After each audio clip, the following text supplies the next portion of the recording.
아멘. 우리 김영재 집사님의 기도를 통해서 고백한 우리들의 마음이 하나님께 잘 연락되고 하나님이 기쁘게 받으신 줄로 믿습니다. 그렇게 행하신 하나님을 기대하며 찬양합니다. 할렐루야. 자, 오늘도 함께 우리가 모였으니까 서로 인사를 좀 나누도록 하겠습니다. 좌우에 계신 분들과 가까이 계신 분들에게 이렇게 인사하도록 하겠습니다. 오늘도 참 좋은 날입니다. 참 잘 오셨습니다. 예수님 안에서 좋은 일이 일어납니다. 아멘. 오늘 이렇게 선포하고 말한 대로 된 줄로 믿습니다. 저희 교회 수요예배 오신 여러 성도님들을 주님의 이름으로 환영하고 축복합니다. 자, 그럼 설교를 위해서 함께 읽어볼 성경 구절을 말씀드리고 다 같이 읽어보는 시간을 갖도록 하겠습니다. 오늘 설교 본문은 특별히 두 구절이 되겠는데요. 욥기 6장 10절과 욥기 7장 17절부터 18절까지를 순서대로 함께 읽어보도록 하겠습니다. 우선은 욥기 6장 10절을 함께 읽겠습니다. 그러할지라도 내가 오히려 위로를 받고 그칠 줄 모르는 고통 가운데에서도 기뻐하는 것은 내가 거룩하신 이의 말씀을 거역하지 아니하였음이라. 아멘. 두 번째로는 욥기 7장 17절과 18절을 함께 읽어보도록 하겠습니다. 사람이 무엇이기에 주께서 그를 크게 만드사 그에게 마음을 두시고 아침마다 권징하시며 순간마다 단련하시나이까. 아멘. 자, 저는 우리가 함께 읽어본 욥기 6장 10절과 욥기 7장 17절과 18절을 가지고 하나님을 아는 지식이라는 제목으로 욥기 4장부터 7장까지를 함께 살펴보고 그 안에서 깨달음을 얻는 것이 중요한데 깨달음을 얻을 뿐만 아니라 우리의 삶과 신앙에 그것을 어떻게 적용할 것인지 사랑하는 성도 여러분들과 함께 고민하고 또 다짐해 보려고 합니다.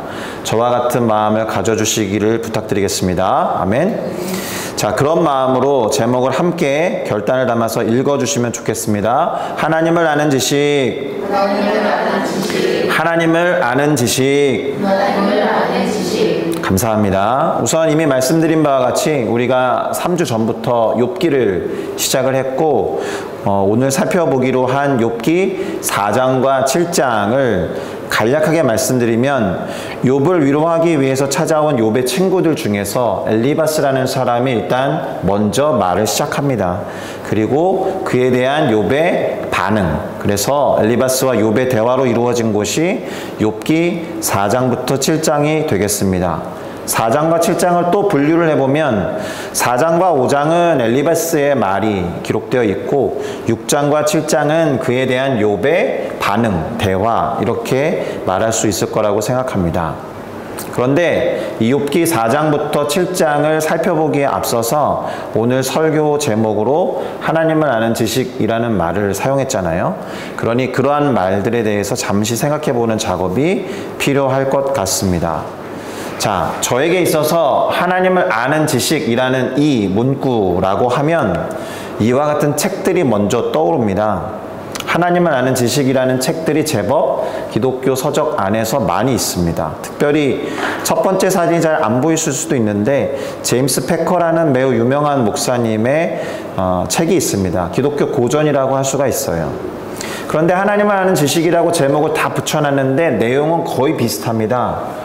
왜냐하면 우리가 대학에서 전공을 할 때 건축학을 전공하면 건축학개론이 있고 뭐 정치학을 전공하면 정치학개론이 있듯이 신학을 전공하면 신학개론이라고 할 수 있는 조직신학이라는 체계가 있어요. 그 안에 하나님에 대한 파트가 있거든요. 그것을 신론이라고 부릅니다. 예수님에 대한 것은 기독론이라고 부르고 성령에 대한 것은 성령론이라고 부르는데 하나님을 아는 지식이라는 이 책들은 전반적으로 신론이라고 해서 하나님에 대한 이론들을 적어놓은 책이에요. 그러니 다소 딱딱하게 느껴질 수도 있겠습니다. 그렇지만 성경에 기록된 하나님이 어떤 분인가, 성경에 기록된 하나님은 어떤 속성과 성품을 갖고 있는가, 성경에 기록된 하나님은 어떤 일들을 하고 계신가, 이런 것들을 잘 기술해 놓은 책이라고 할 수 있겠습니다. 특별히 성경에 기록되어 있는 인물들 있잖아요. 그 인물들이 체험한 하나님은 어떤 분인가, 이런 것들을 우리는 간접적으로 알 수가 있습니다. 또 성경에는 하나님이 직접 당신에 대해서 말씀하신 내용들도 있기 때문에 그런 것들을 총망라해서 말 그대로 하나님에 관한 지식을 적어놓은 책들이라고 볼 수가 있어요.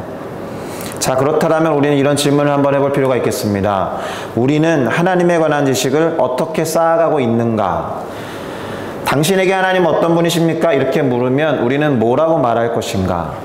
시간대로 나누어서 요즘에 느끼고 있는 하나님은 어떤 분이세요? 라고 말하면 어떻게 대답하겠는가? 책을 읽어서 아는 하나님도 있을 수 있고 성경을 직접 읽어서 아는 하나님도 있을 수 있겠고 또 공동체로 묶여져 있는 성도들 간의 대화를 통해서 느끼는 하나님이 있을 수 있겠죠. 그리고 아마도 직접 체험한 하나님이 있을 것입니다. 제가 오늘 이런 경험을 했는데 그 안에서 하나님이 이런 분인 것 같아요 라고 답하거나 간증할 수 있는 것이죠.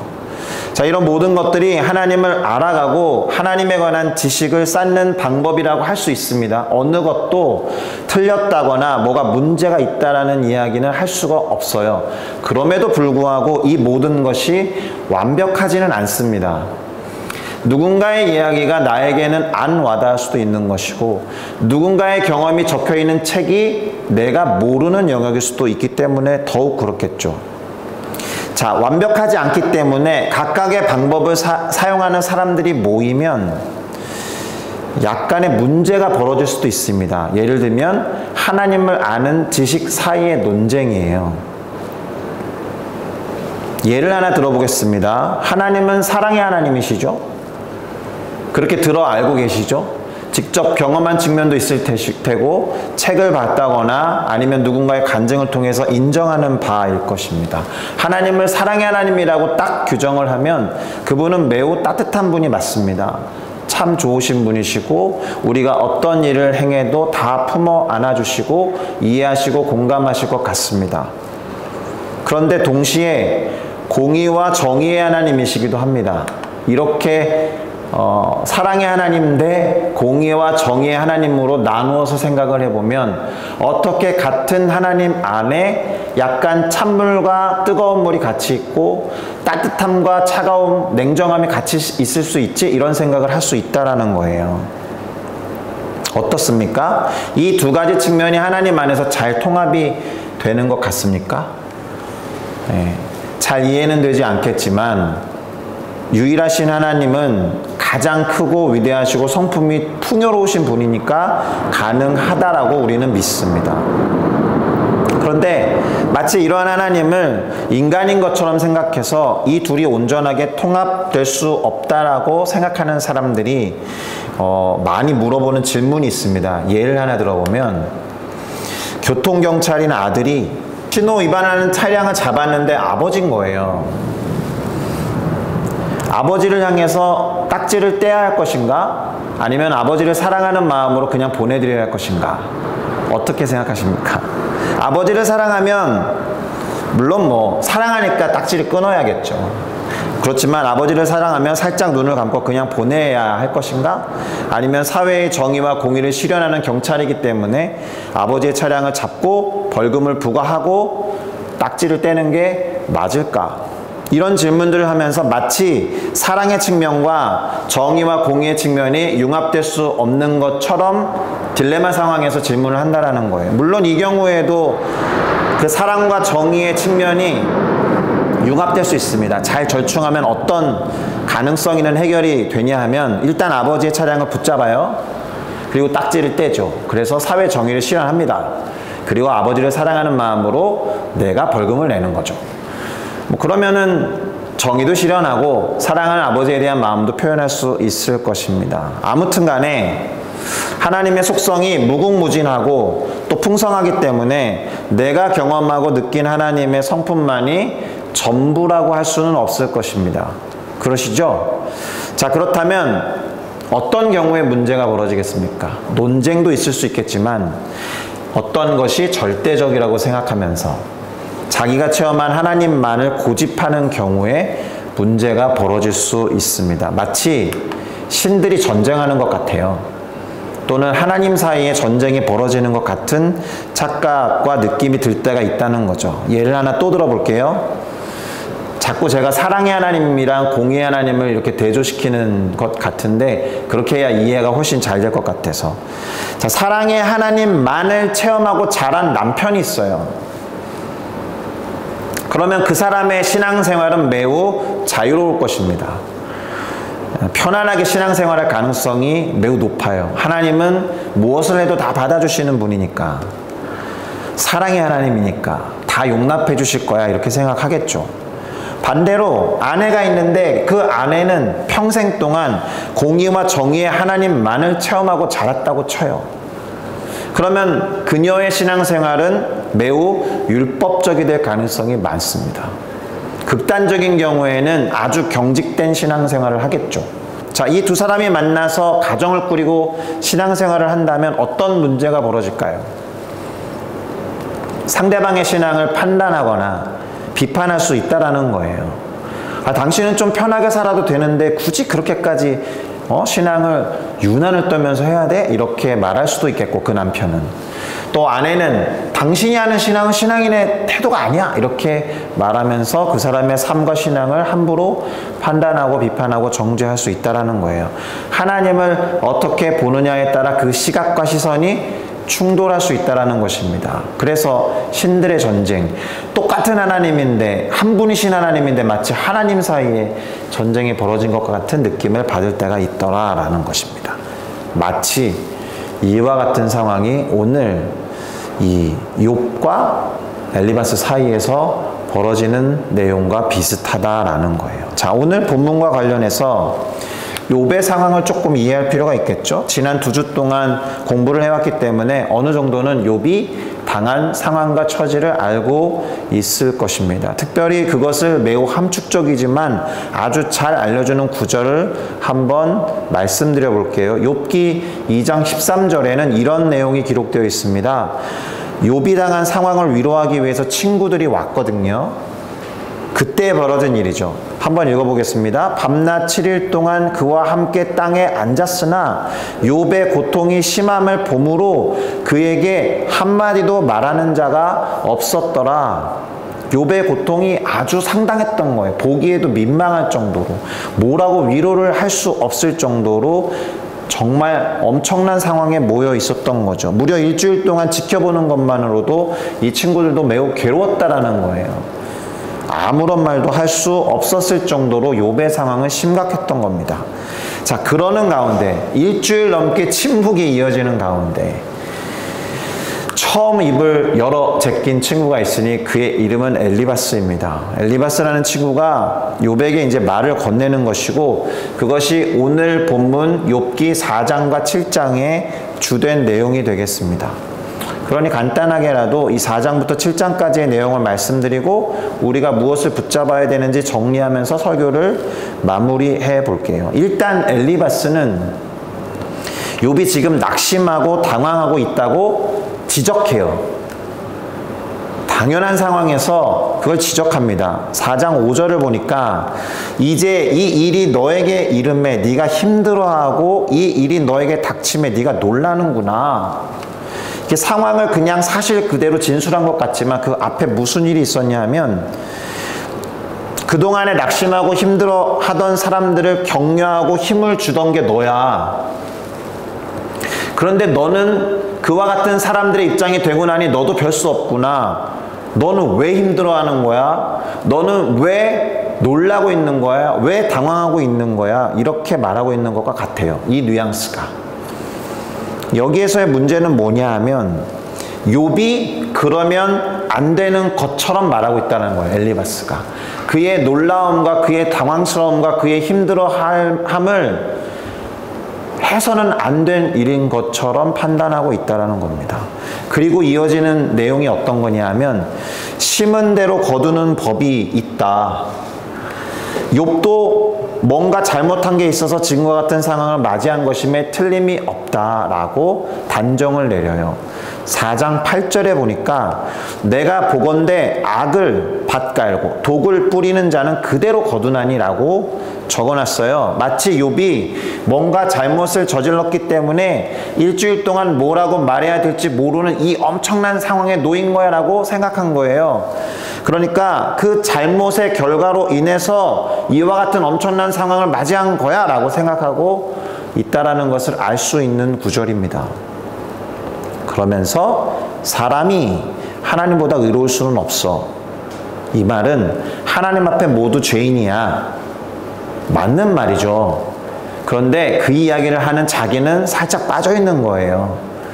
죄를 지적하고 있는, 정죄하고 있는 자기는 빠져 있는 상태에서 사람이 하나님보다 의로울 수는 없어. 이렇게 말하니까 엘리바스는 지극히 당연한 말을 하고 있는데 이 당연한 것을 욥이 인정하지 않는 것처럼 보이니까 욥, 너는 왜 그 사실을 인정하지 않는 거야? 라고 또 판단하고 정죄하는 상황인 거예요. 우리가 잘 기억하시겠지만 지난 2주 동안 욥이 자신의 온전함을 지켰다라고 봤거든요.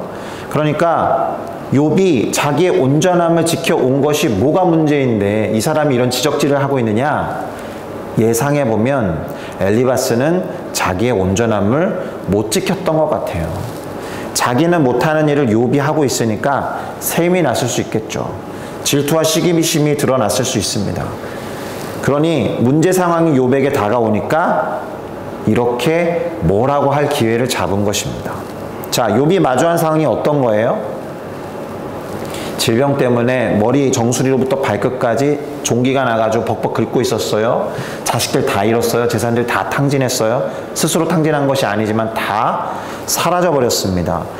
고난이 닥쳐서 가뜩이나 힘들고 괴로운데 지금 친구까지 와가지고 자신을 정죄하고 판단하고 있으니 얼마나 더 힘들고 외롭겠습니까? 설상가상의 상태입니다. 그런데 이 엘리바스에게는 적어도 이 욥은 지금 낙심하거나 당황스러워하면 안 되는 거예요. 죄인은 그러면 안 된다라는 논리를 펼치고 있는 겁니다. 네가 잘못해서 이런 결과를 맞이했는데 왜 당황하고 낙심하느냐 이렇게 말하는 거예요. 네 잘못 때문에 벌어진 일이니까 받아들여야지 그게 억울하다는 식으로 왜 당황하고 힘들어하느냐. 네가 하나님만큼 의로운 줄 알아? 이런 식인 거예요. 이게 4장의 내용입니다. 5장으로 넘어와서 엘리바스는 욥에게 그러니 한번 부르짖어 봐라. 너는 한번 부르짖어 보아라. 너에게 응답할 자가 있겠느냐? 네가 천사들 중에 누구에게 부르짖겠느냐? 이렇게 말하면서 한번 부르짖어 봐. 이렇게 이야기합니다. 그리고 8절에서 정말 우리가 자주 사용하는 말을 씁니다. 내가 너라면 하나님을 찾아서 나의 모든 문제를 그분에게 맡길 거야. 나라면 하나님을 찾겠고 나의 일을 하나님께 의탁하리라. 그래야 하는 이유를 그 다음부터 나열합니다. 그래야 하는 이유를 나열하는 거에 무엇이 나오냐면 자기가 알고 있는 하나님에 관한 지식이 나열돼요. 자기가 알고 있는 하나님, 그분이 그런 분이니까 나라면 하나님을 찾을 수 있어. 그러니까 너도 찾아봐. 이런 식으로 말합니다. 그게 5장 9절부터 20절까지 엘리바스가 알고 있었던 하나님에 관한 내용이에요. 하나님에 관한 지식을 가지고 그것을 근거로 해서 욥을 권면하고 설득하는 겁니다. 우리가 많이 하는 행동이에요. 내가 경험한 하나님 이런 분이니까 너도 이렇게 해보면 좋겠어.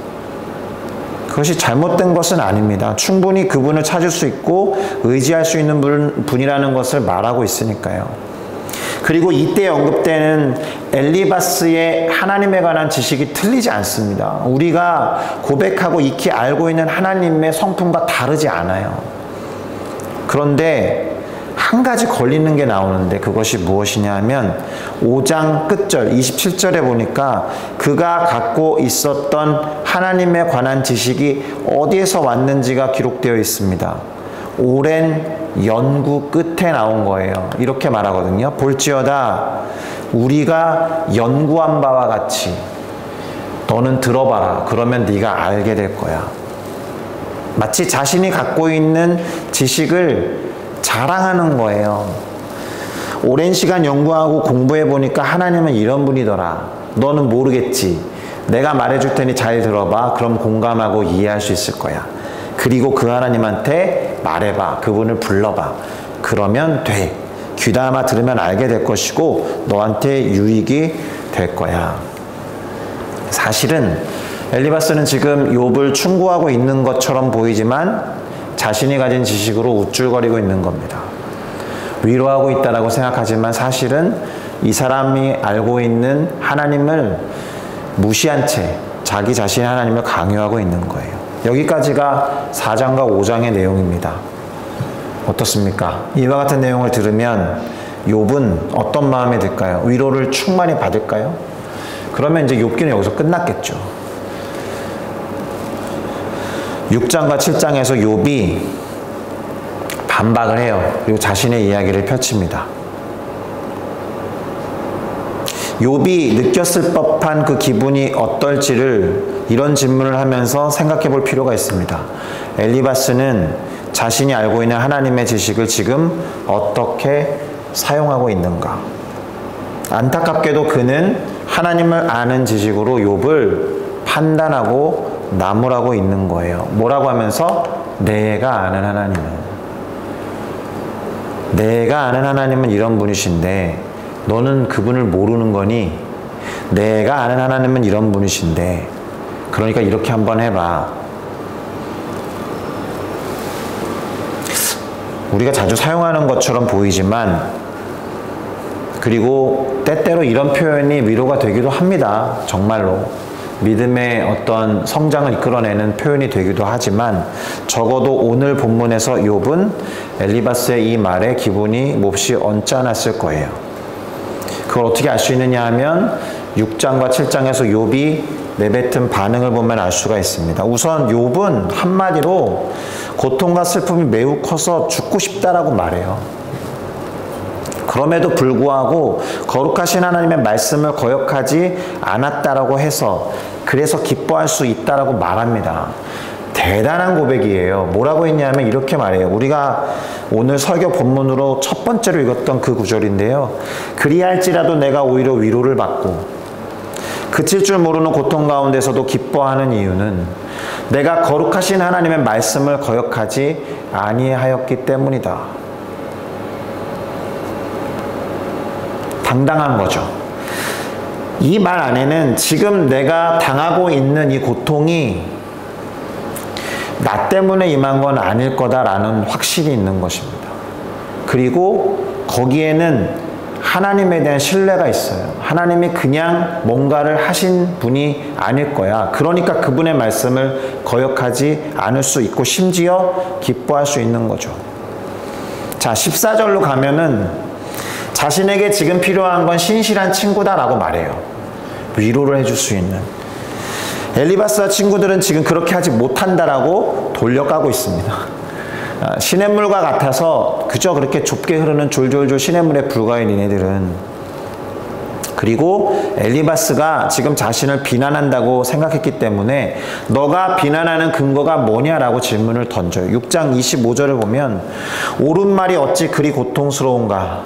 너희의 책망은 도대체 무엇을 책망하는 것이냐라고 묻는데 이것을 현대어 성경으로 바꿔보면 조금 더 와닿을 거예요. 진실한 말은 설득력이 있는 법이다. 너희의 비난은 도대체 어디에 근거하는 것이냐? 무슨 말일까요?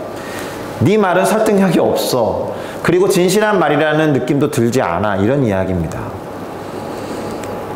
그러면서 욥은 지금 자신이 절망과 고통 속에서 그저 몇 마디 한 것을 가지고 너네는 나를 책잡으려고 한다라고 되물어요. 자, 이 지점에서 그런 생각이 좀 납니다. 여러분, 아이가 울 때 가장 먼저 해야 할 것이 무엇일까요?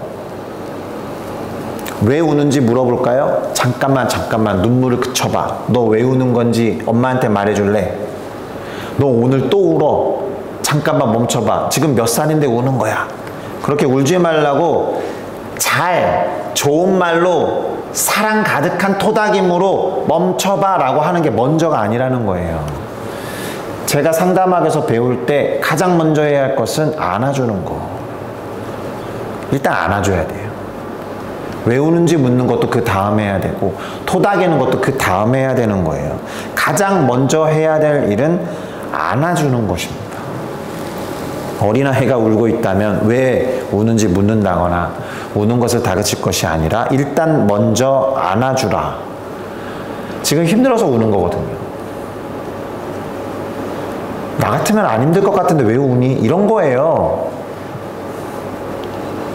그러니 나 지금 힘들어서 우는 거고 약간 징징거리는 것인데 그게 뭐가 잘못이야? 이렇게 말하는 겁니다. 여전히 나의 의는 건재해. 아무런 문제가 없다라고 하면서 니네 지금 너무 오버하고 있으니까 돌아오라고 말합니다. 친구들이 너무 앞서간 거죠. 자신이 잘못한 것이 없는데 계속 나무라면서 비판하고 뭔가 죄를 고백하고 회개하라고 하니까. 그래서 욥은 그들에게 돌아와 잠시 냉정을 찾으라 라고 말을 합니다. 잘 읽어보세요. 집에 돌아가셔서 6장이 그런 내용이 되게 재미있게, 이해가 안 되시면 영어 성경이나 현대어 성경을 보시면 훨씬 더 이해가 잘 될 겁니다. 7장에서 욥은 자신이 지금 외롭다라고 말합니다. 그러면서 만약에 죽는다라면 조용히 하겠다. 이게 무슨 말일까요? 살아있으니까 뭐라 하는 거예요, 지금. 역설적으로 그는 죽고 싶지 않은 겁니다.